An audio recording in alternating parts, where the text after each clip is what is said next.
They're making his way in again past Chantry, wide, short ball and 4 runs. Short, wide and just helped on its way by Adam Lyth. It bounces over the boundary rope now. One slip and a gully. Snater to Lyth is going to get 4 here, down through fine leg. Shane Snater, having gone short previously, has now... Rajitha once again. This time Wharton meets that with a full face of the bat through the covers. There's no one on the boundary, and that's 4 runs. 250 lead. Harmer to Lyth, who goes big down the leg side. This is going to be it. And 4 runs backward of square leg makes Adam Lyth a centurion against Essex for the first time in his career. A brilliant knock in the context of this match. And again, Harmer and Lyth is down on 1 foot with the sweep. There's no protection out on the backward point boundary, and there'll be 4 backward square leg boundary, and there'll be 4 runs. Which we do enjoy. Oh, that's super, absolutely super shot. Yeah, that will get my vote for the shot of the morning. The yes. Yorkshire first innings, 4 for 49, is in immediately. That's a drag down, and Wharton gives that the treatment. Bit loose in the first 2 balls here, Matt Critchley, as he tries to get into his work, and that one is also another drag down, and Wharton just backs away and slaps that over mid-on for 4, and that brings up his 50. Well, now a similar shot has been played, but this was intentional, and that's 4 down to 3rd man, as I was saying yesterday. And he pulls that away for 6 more runs. Jonathan, like I, has a more measured approach to things.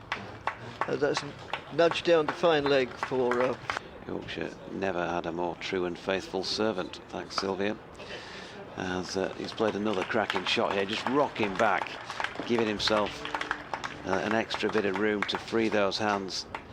He's had a couple of opportunities against last year, didn't quite manage to make it. Critchley in, Lyth with a lovely reverse sweep here. There is a man set on the boundary edge. As next delivery, always lofted hard, high and very handsome out towards the deep mid-wicket boundary. Harmer is in, who was swept top edge and out. James Wharton gone. Jamie Porter, I think, is the man who took the catch. Of spin bowling. Oh, and that's just nudged very fine down to fine leg, and it will go to the boundary. There's a slight slope, and we had 1 or 2 more emails, but we'll come to those after the lunch break.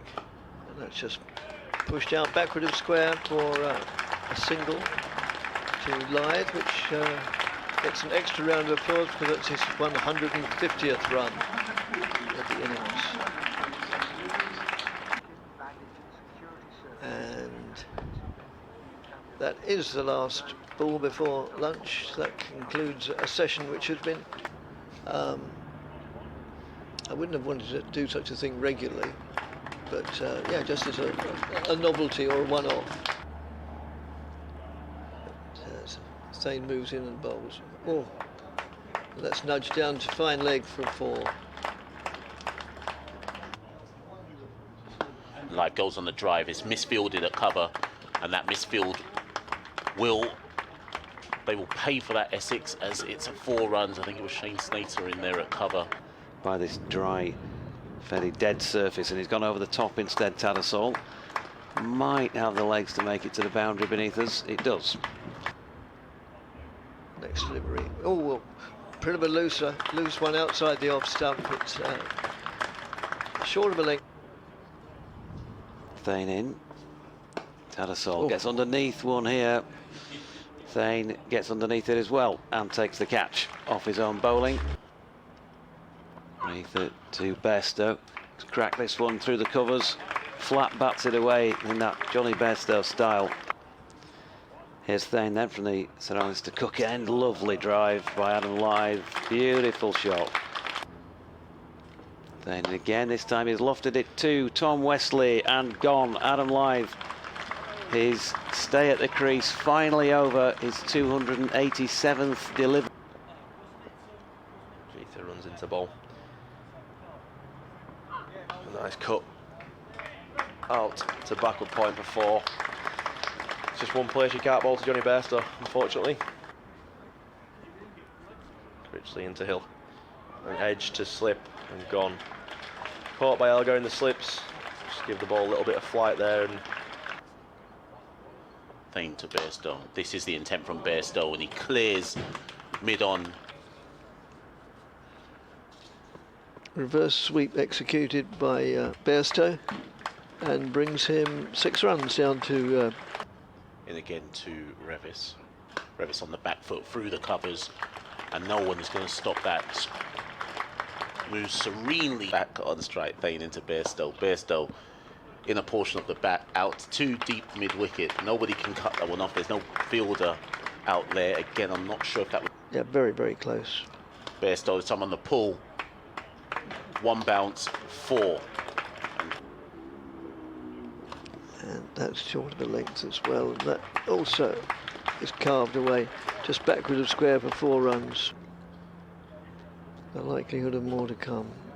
That's just prodded out on the onside. Bairstow wants 2, but it's not there for the taking. And the added applause brings up 50 for Bairstow. Snater into Bairstow again. Bairstow another pull. This time backward of square and 2 bounces, and again. Yeah, that didn't take long. Snater into Bairstow. What's Bairstow got in line this time? And he goes for the stand and deliver. Bang! Right in front of us. Right in front of us. For a moment I thought I'd have to dive into Jonny Bairstow. What's Bairstow got in store this time? Big heave hole. No connection. Holds the poles. Yes. That's the end of the over. Such has been the shots from Bairstow. It's been easy to forget that Revis has gone effectively a runner ball. Bairstow backs away to leg and goes for the big hoik, but can only find, and there comes the declaration, he only finds the long on fielder. The first ball. It's been a long day for Essex in the field, but now they have a chance with the bat, and immediately Charlie Addison is on the back foot and punches that through the covers for 4, and Essex are on the way. Bess at mid-on surely will come much more into the game in this second Essex innings, you would think. Revis is at mid-wicket, and Moriarty is down at long leg, but there's no third man in place, which is where that one's just gone. Jack White trying to find a hole in that technique, and could have done here. He has. He's got one to kick off the pitch, and Elgar, technique or not, he did really well actually to get his hands and over the top of that, but he's not the tallest of men.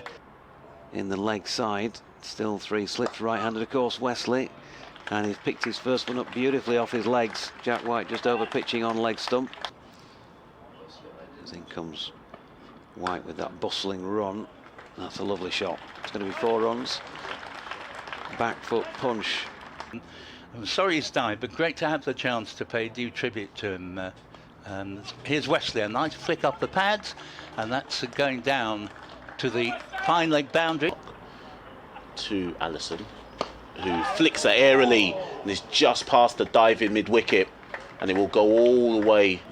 One batsman has appreciably more wickets than the others, but sometimes, of course, that's worked away very pleasantly to mid-on. If it's any help, I know very little about football, very little. That looks out, and it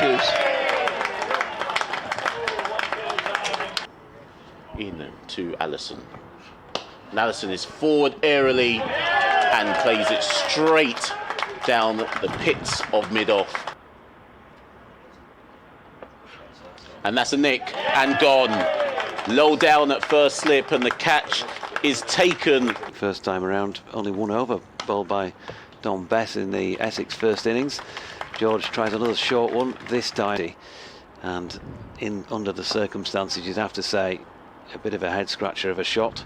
Just floated it up there really, as Critchley just swoops into the wicket, and that's 4 runs.